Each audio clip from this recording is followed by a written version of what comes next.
Hi everybody, welcome to part 3. Okay, let's talk about fine-tuning this unwrap. Now, initially to get this result, what I did was I applied the relax tool to the entire model.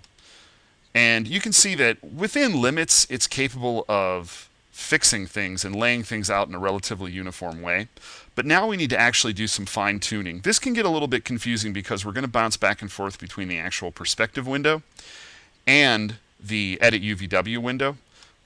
This, again, it just takes practice to familiarize yourself with it, and the nice thing about the videos, you can pause me, rewind me. Hopefully I'm not going to gloss over anything too quickly. If there's anything that you're confused about, just let me know in the comments, and I'll do my best to get back to you as soon as I can. Alright, so I'm going to hit F4 out here in the window, and very important here, I'm going to come in, and I'm just going to minimize Edit UVWs for a minute. Right now, ignore backfacing is turned on, so if I were to come in here and say paint a selection on this side of the nose, that would not translate over to the other side of the nose in its entirety. So what you want to do is make sure that in the select by window over here, turn off ignore backfacing. So now if I come in here and I'm painting a selection on the nose, it should pass through to the other side of the nose, and actually I'm even getting some unwanted selections here on the cheek as well. And I would leave illuminated faces on, but my MacBook's video card has some issues with 3ds Max, so we're going to shy away from that. But it does make it much easier to see. Okay, I'm going to bring my Edit UVW window back up, and the first area that I want to work on is the nose. So I'm going to come in here and I'm going to set my selection to this guy, to a fence selection region. If you've never changed your selection type before, rectangular selection is the default. The fence selection will actually let me come in here and draw a fence around the polygons that I want selected. So if I click and drag, I get that little rubber band, and I can run right along my edge ring. And again, this is another good advertisement for clean polyflow. See that? Now, the reason that I wound up with these guys over here was because I wasn't being careful and I wasn't in an actual side view, so there was a little bit of perspective at play there. So if I want to, I can just hold down Alt and deselect those guys out here. Takes a little bit of patience, but you'll get the hang of it. There we go. So now, I just have this region of the nose selected, and the reason that I'm doing this is because sometimes the Unwrap UVW Modifier, and more specifically the Relax tool, does a better job if it's only dealing with a smaller part of your UVs. So I'm going to come back up here to Tools, down to Relax, and I'm just going to go back to those old settings. I'm going to relax by face angles, I'm going to set my amount to 1, and I'm going to start the relax. Now it doesn't have as far to go, but if you'll notice, see, I no longer have an overlap in the polygons that are defining the nostrils. So if I were to come in here now and hand paint a texture over that, I wouldn't have any overlap in the texture. It'll be much cleaner.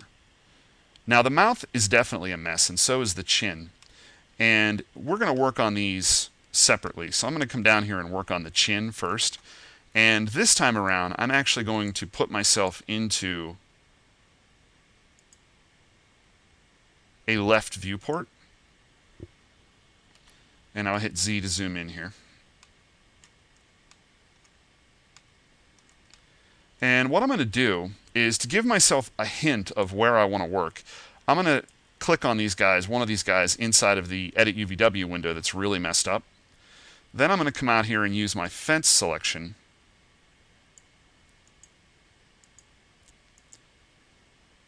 to grab the offending region. There we go. That's pretty good. And because I haven't closed the Relax tool menu, I can just come in here and say Start Relax, and then stop. Now, in some ways it worked well. In other ways, not so much. So sometimes these little overlaps are unavoidable. People panic when this happens. Not really necessary to panic. It just requires you to be patient and come in here, and it can be a little tricky, but I'm going to actually select the area that's overlapping and just sort of tease it down and away from this area, and I'm sort of thinking in edge rings right now. I'm just trying to manipulate these guys, maybe scale them a bit, so that I can get them away from each other so that they stop interfering with each other's calculations. And I've never run into one of these situations that was insurmountable. Because remember, if you completely screw this up, you can always just redo the pelt map in its entirety. There we go. So once we get rid of a little bit of that overlap, and even if I wanted to right now with this particular piece selected, I could try running a relax on that. There we go. So it's a little better, but it's definitely going to need more work. So what I can try to do at this point is come in and once again grab everything around it, try running that relax again. I'm still getting a little bit of a pull there. Now maybe if I add these guys to that selection. Nope, still getting a pull there. Sometimes some areas are stubborn. You know what though? After 20 years or almost 20 years of working with software like this, I'm stubborn too. So what I'm going to do to try to fix this is I'm going to give it a larger area to calculate. So once again, in my left view, I'm going to hold down Control because I'm adding to this selection. I don't want to deselect what's already there. And I'm going to add the mouth. So once that's selected and I've got a larger area to calculate, I'm going to come back up here to my relax tool and try hitting start relax again. There we go. I'll stop my relax. And you can see now, once it has a larger area to work with and I got rid of all of those weird little overlaps, the result is much better. So now if I come out here and I click to deselect that area and I hit F4 to hide my edge loops, again, you'll see it's not perfect, but it's definitely closer than it was before. And some of the issues that I'm running into there are probably due to the fact that I didn't use a clean edge ring to cap the mouth. So because I've got that weird sort of multi-sided polygon in there, it's giving me some issues in the unwrap. But I actually don't mind that when I'm doing a demo, as long as I can ultimately figure it out and solve the problem, because it, I think, provides a little bit more insight to all of you out there on the internet into the nature of this process, where it doesn't always go off without a hitch, and every day is a different Rubik's Cube that you have to solve. So we still have the issue of the corner of the mouth and how we've got a little bit of overlap happening right there. This guy doesn't have an interior to his mouth. He doesn't have what's called a mouth bag. If he did, I would actually have that unwrapped as almost like a separate object. Even if it was attached, I would go in and put a seam on the interior of the mouth, and we would deal with that as a completely separate issue. Maybe that's a future tutorial. So for now, what I'm going to do is I'm going to zoom in here and come into maybe sub-object vertex mode, and I'll drag a selection around these little guys here at the corner of the mouth, and I'm just going to take a look at what I'm dealing with here. Now let's just try running a relax on that. Yeah, not much in the way of results.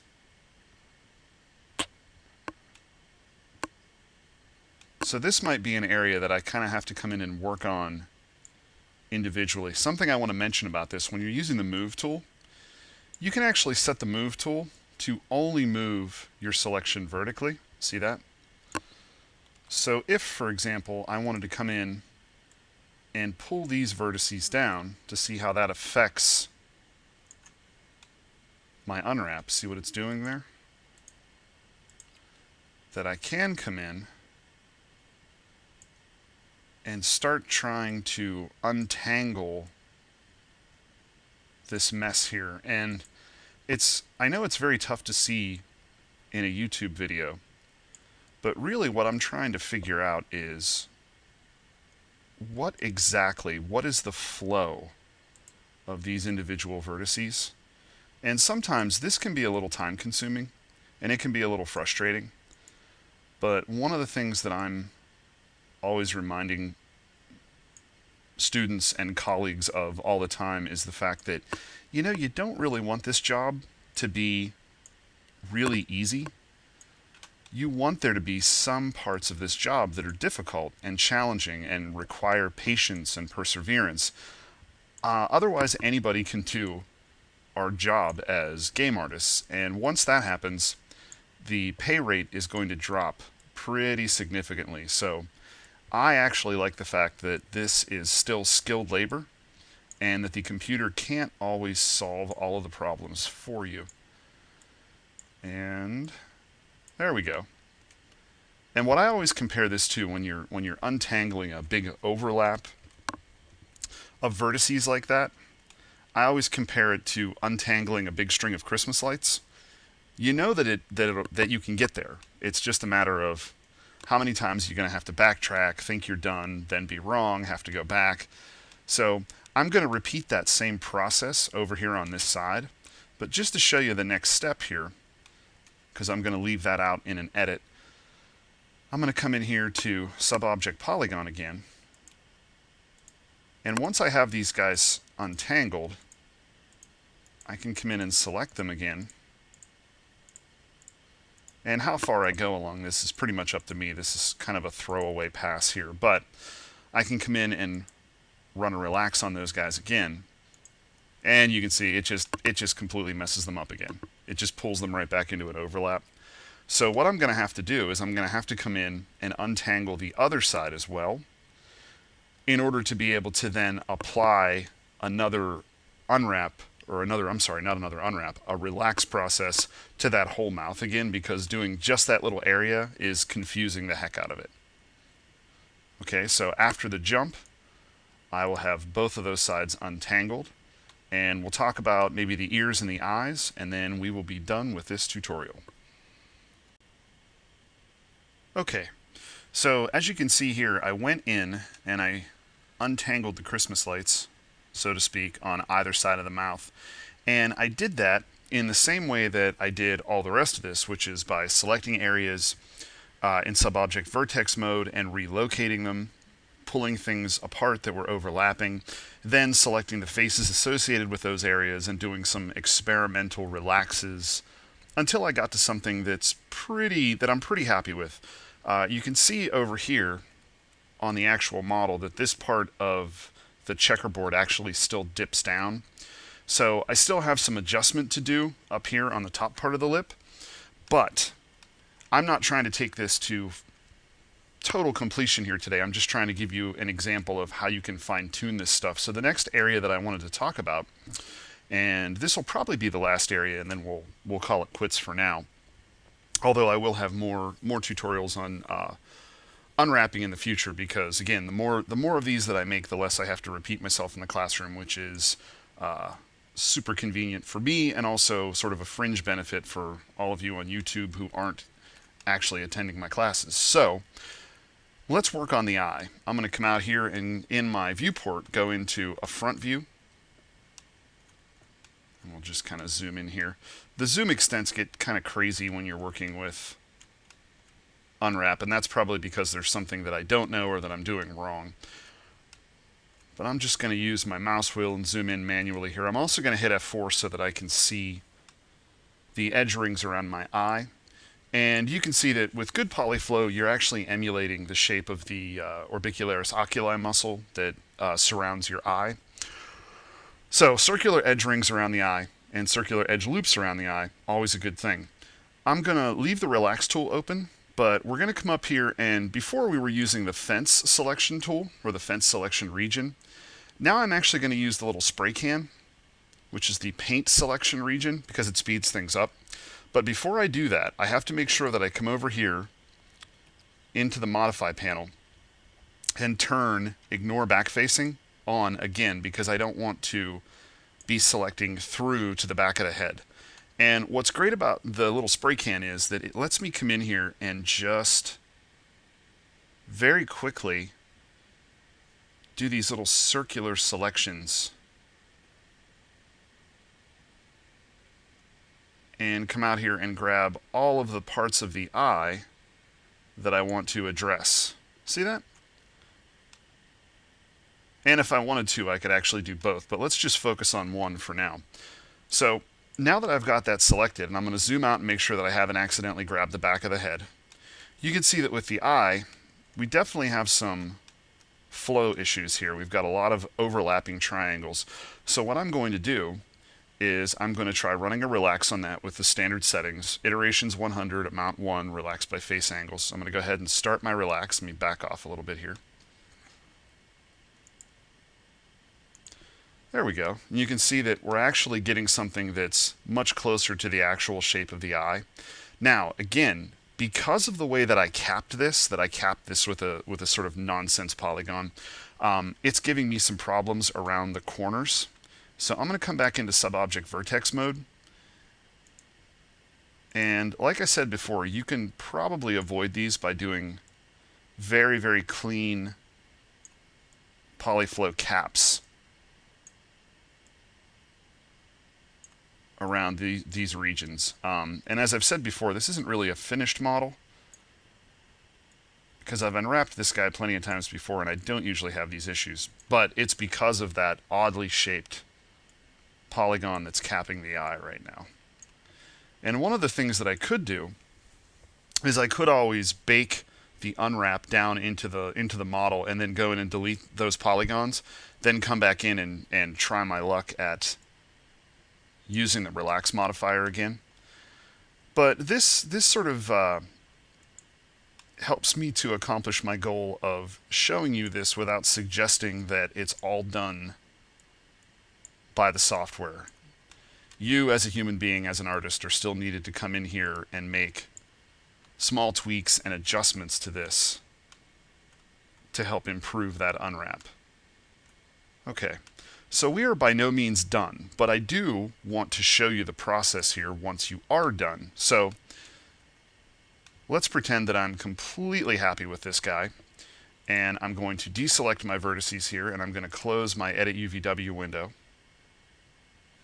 Now the second that I do that, that checkerboard's going to go away, okay?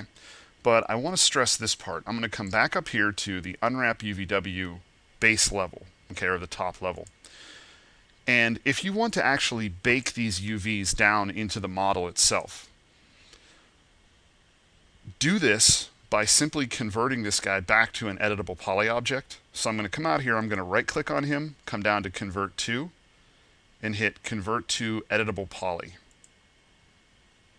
Now you'll notice that the Unwrap UVW modifier goes away, but let me show you this. The UVs aren't gone, they're just baked down into the model now. So if I come in here and I very quickly throw a checkerboard material onto this guy, I'm just going to throw that checkerboard in here and I will up my tiling to, let's say, 15. There we go. You can see that all of the changes that we've made to that are actually still sticking, okay? So that has not gone away. We get rid of this guy. There we go. So we're back to that standard material. Whoops. Okay, so now he has that unwrap applied to him and it's baked into the model, but then how do we actually get that template out of 3ds Max and into Photoshop or some other program that we want to paint it in? That's easy. I'm going to reapply Unwrap UVW, open up my UV editor again one last time so that I can show you another tool. So I'm going to come into the Tools menu. I'm going to come down here to Render UVW Template. And there are a bunch of settings for this. You can set the resolution of your map. By default, I have it set to 1024 by 1024. You can tell it you want to see seam edges, you don't want to see seam edges. In this case, I'm going to turn off all of my edges. but I am going to come in here and tell it that I want to see a solid fill on the polygons. And let's say that I want them filled with, say, a light blue. When I hit Render UVW Template,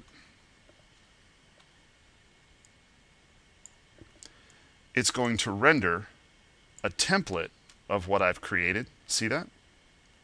And it's also going to show me anywhere that I still have overlapping polygons. So if you render your UV template and you get these little red areas in here, that means you still have some work to do on your template, because generally overlaps are bad. Now, if you actually do want to see your edges, just come down here and turn visible edges back on and re-render.